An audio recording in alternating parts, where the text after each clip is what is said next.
something is up because, look, there has been some Twitter wars, Twitter exchanges. Last night, there was, I don't consider it a war. I don't even consider it a fight. Jenna Ellis, who I'll speak for myself, I like her. And although I may disagree with her take on James O'Keefe or the take she says she's not taking, look, I think by asking certain questions, even under the guise of I'm just asking the questions, some of them have an accusation baked into them. When she originally tweeted, breaking, basically the board of directors is suggesting that James O'Keefe misappropriated funds or whatever, that was a breaking an objective statement, I guess. You replied and said anyone running cover for the board of directors should never be trusted again. And a lot of people in the replies to that seem to have taken that as an accusation that Jenna Ellis is running cover for the board. I read that original tweet and said, I didn't read it that way, nor did I read your reply as an attack on Jenna Ellis. Subsequent tweets from Jenna where, one of them was, if it turns out that he stole money, misappropriated funds, what then? I was like, well, okay, if it turns out he, did naughty things to underage people, then okay. But by asking that question, you're sort of presupposing some legitimacy to the accusation in the first place. The board of directors now of Project Veritas, in an attempt to mitigate the abject disaster that they have caused for this company, Project Veritas has lost over 250,000 followers on Twitter, which represents 20% of the total followers they had the day before yesterday. They're now trying to mitigate this disaster by suggesting that James O'Keefe misappropriated funds from the company that he started, built up from nothing, on the basis that he misappropriated funds for a wedding, though James O'Keefe has never been married. James put out a 44-minute video, which was intended to be for his closing speech, his resignation speech to the employees of Project Veritas. He knew damn well it was going to go public. It might have been done for the purposes of being, published. Watch the video, people whoever have not seen it. The board of directors originally said James is taking some much needed time off. He wouldn't take a vacation, so he's on paid. He's taking a vacation. Then they sort of denied that he was being stripped of his powers. Then they admit that he's been stripped of his powers, but said we have good reason to do it. He was pilfering monies from his 501c3 and 501c4 that go through annual audits. Robert, some people are saying, let's wait for the facts to come out before taking sides. And I'm saying enough facts have come out that, first of all, I would have trusted James O'Keefe from the beginning. The board has lied now. They've made misleading public statements, and now they've gone to their fourth iteration of the justification that he misappropriated funds for personal purposes from the company. What's your take on why this is the biggest load of bullshit you've ever heard? I'm joking. What's your take? I recommend people watch his often emotional 44-minute explanation to the staff. I presume one of the staff leaked the report, or others did it. But he left that up to them basically by saying, I'm not publicizing this, but letting other people do so if they wanted to do so. And he explained a range of facts which showed what we talked about at the very beginning, which this was a coup attempt by untrustworthy, dishonorable, dishonest people. I made the point that they aligned frequently as what I like to call the DeSimps for DeSantis. And some people, even on the board, thought I was being critical of DeSantis or all DeSantis supporters. I was being critical of a very specific group. These are social media influencers that are trying to sucker DeSantis into a political suicide mission of challenging Trump, and that would end DeSantis' career. That's why George Soros is so eager to see it happen. He wants to see DeSantis take out Trump and take DeSantis out at the same time, because he knows that's exactly what would happen. He said so. And so, you don't have to be a genius to figure out what this is, though I said that's what was happening from day one.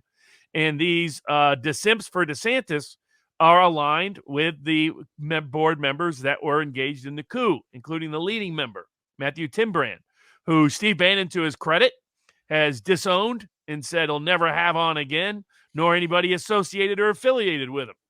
And so, the Dave Reboys of the world better double check some things. The John Cardillos of the world better double check some things. It's the same people is it really a coincidence that they were the ones taking this aggressive action against O'Keefe in what was an obvious conspiratorial action? Now, I was critical also of Ben Shapiro, just saying, hey, Ben, are you going to talk about this? Are you going to stand up for James O'Keefe? Ben's made a lot of money over the years repeating James O'Keefe's breaking stories and coverage. So I think he owes him. But we'll see where loyalty goes over there. There's some people at the Daily Wire, to their credit, that have, Matt Walsh and others. But Benji's still mute on it. Just saying, Benji. As long as if Steven Crowder committed the greatest traitorous act in the history of American politics, according to Ben Shapiro, then what is it that Project Veritas just did to James O'Keefe and its corrupt board? Knowing the board is 3-2, so we now know that it was the one decisive voice leading the coup efforts that was behind it all. Also, O'Keefe detailed all their other deceptive and dishonorable conduct throughout the whole history of this, timing things. Go ahead. Oh, I know. I was going to say, basically soliciting from employees, going to employees and saying, "Do you have any dirt?" In James O'Keefe's video, which I shared in the link in the chat on Rumble and vivabarneslaw.locals.com, telling some employees, if you get James off the board, you'll get a raise, according to James, but he showed the receipts. Yeah, all the way through. He went through all the factual details. And to his credit, he said, I'm not going to speculate, but he also pointed out the chronology. He said this all happened right after our biggest breaking story ever exposing Pfizer and the vaccines. And he repeated that about half dozen times so that people could draw their own. He said, that's the fact. You draw your own inference. That's just the fact. That fact tells its own story. And the fact that they were out for the money, that they were, all the things we talked about, and I pointed out at the beginning. I was like, they think they're going to be able to maintain it. They think that Project Veritas is bigger than James O'Keefe. They think now they get to cash in on the reputation and the notoriety and the cash and divvy it up. Now we're seeing internal evidence coming out that was exactly what they think, that's exactly what's been going on. That's all of it. The allegations against him are ludicrous. Start with the fact that this is an organization, as he pointed out, that has been checked by outside accountants, outside board members, outside officers, and outside IRS review every quarter for the better part of a decade. And somehow in the middle of that is when he was stealing from them. And their grounds are some of the dumbest grounds I've ever seen. It's like, well, he uses Uber-style cars, but they were black cars. They were pre-arranged cars. By the way, that's what you should do if you're James O'Keefe for security purposes. No. Drive around in your own car so people can get your license plate and know what or car. Get in a car with a random Uber stranger rather than a preordained. When I'm traveling in certain kinds of cases, or I always use a pre-done limo service and the black car service. By the way, the price point's not much different than Uber, but you do it for security purposes. So you know who's who, you know what's what. You're not getting in with a random stranger. You're not easily trackable and traceable. And when you're James O'Keefe, you absolutely should do that. Although, I mean, it's one ludicrous claim after another. And by the way, it's people who don't know what they're doing. Because a lot of these, they know a little bit about tax law involving nonprofits, and they think they know a lot about private inurement. They don't have a private inurement claim at all. To give an example, at a lot of charities around the country, somebody doing the work O'Keefe was doing, bringing in the money, on average doubling it every single year to the organization, would be paid in the 7 figures. Just look at a lot of these organizations and charities. They're paid in the 7-figure plus. He was paid in the low 6 figures. I mean, that's one of the, for a guy raising the kind of money he's raising, for a guy with the success he's having, that is incredibly cheap. He was working for a quarter on the dollar of what he was worth. And for a guy who, look, this is not a critique, but for a guy who, by virtue of what he's doing, will be unemployable by anyone else for the rest of his life. And so it's not subject to repeated defamation, false civil claims, criminal investigations, criminal prosecutions, wrongful retaliatory actions all across the board.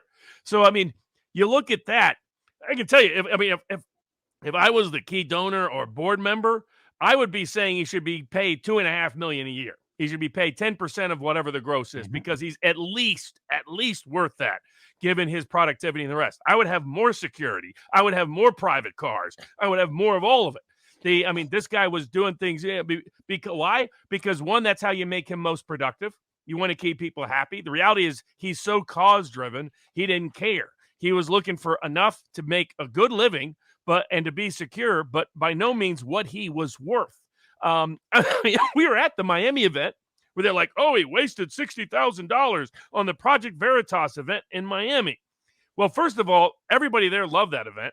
Second, the whole dance routine was for the donors and for the people there to elevate the experience. Some people liked it, some people didn't, but most people did. And it made it unique and made it stand out. Third, those are called loss leaders. You do that all the time.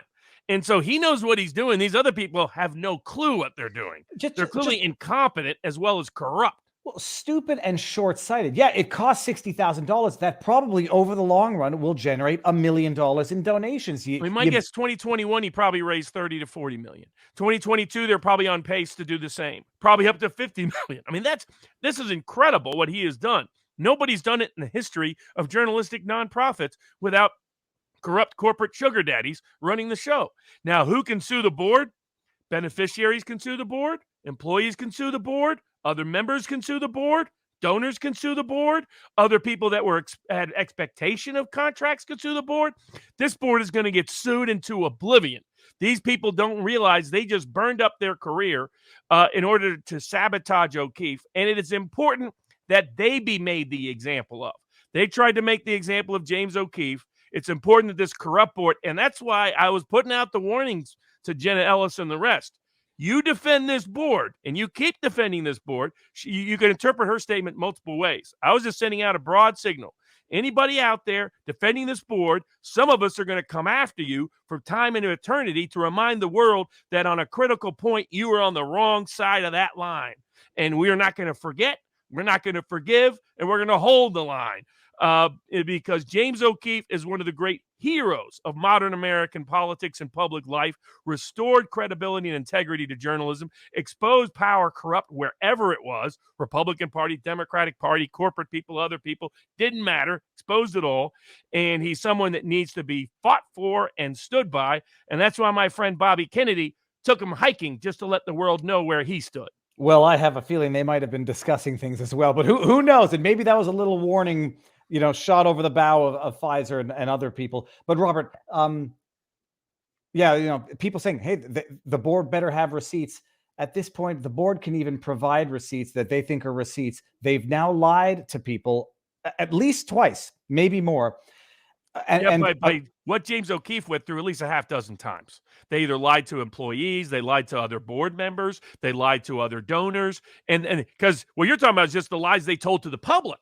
That doesn't cover all the lies they're telling everybody else. These are half-wits, mid-wits, and nitwits thinking that they can sabotage and steal Project Veritas from James O'Keefe and run him out of the business. And they're the ones who are going to get run out on a rail at the end of this. People are going to go watch the video of James O'Keefe. At one point, he mentions that the board says the IRS thinks it's better if you have Zoom meetings as opposed to in-person meetings for expenses. Robert, these are people that don't know what they're talking about. But it's not just that. Like, the IRS would put Project Veritas out of business if they could. Of course. Your biggest enemy. And that's why there was a sign he was so clean. They had multiple levels of lawyer review, accounting review, independent review, so that there's no chance he did anything wrong. None, because they would have already put him out of business if they could. I mean, when I was like, some of these allegations are the dumbest, lamest, weakest, bogus allegations I've seen. And I've litigated not-profit cases. By the way, attorney generals can come after him. There's a long litany of people that should put the Project Veritas board on their list to put out of business forever. Now, because I'm dense, Robert, I need you to just explain this one last time. There may be no causation, but there's definitely correlation between the people who are taking to social media. They're not overtly defending the board, but let's wait as if we haven't already waited.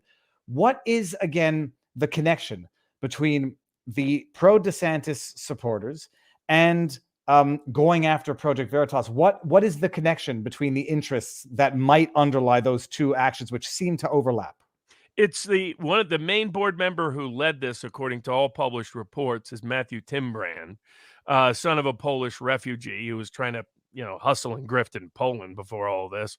Filed bogus defamation claims, etc. He is close to the DeSimps for DeSantis. They should form their organization, formally name it that. Guys like, I think it's John Cardillo, maybe I'm getting his last name spelled wrong, Dave Reboy, a group of others. Now, some people, like Jenna Ellis, have been hanging out with some of these folks or affiliating with some of the DeSantis DeSimps. And I think they're making a politically ill-advised decision. They need to reconsider now before they burn up their political future forever. And now, just so nobody misunderstands, the suggestion here is not that they're involved with this, but there seems to be an overlap. But what would be the political interest of DeSantis supporters? O'Keefe is a very independent guy. O'Keefe is considered a Trump supporter by a lot of people in that world.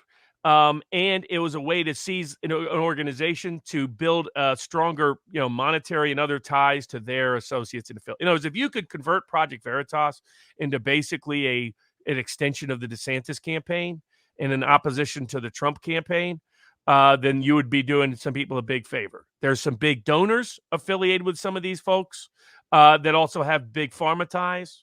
So you'd be making allies there. A lot of these people that are the DeSimps types are former lobbyists. People have seen a high-ranking person connected to DeSantis has been a foreign agent before. Reboy's been a foreign agent before. Things like that. That's the world they come from. They come from the world of grifting. You often can't figure out what their day-to-day actual paying job is.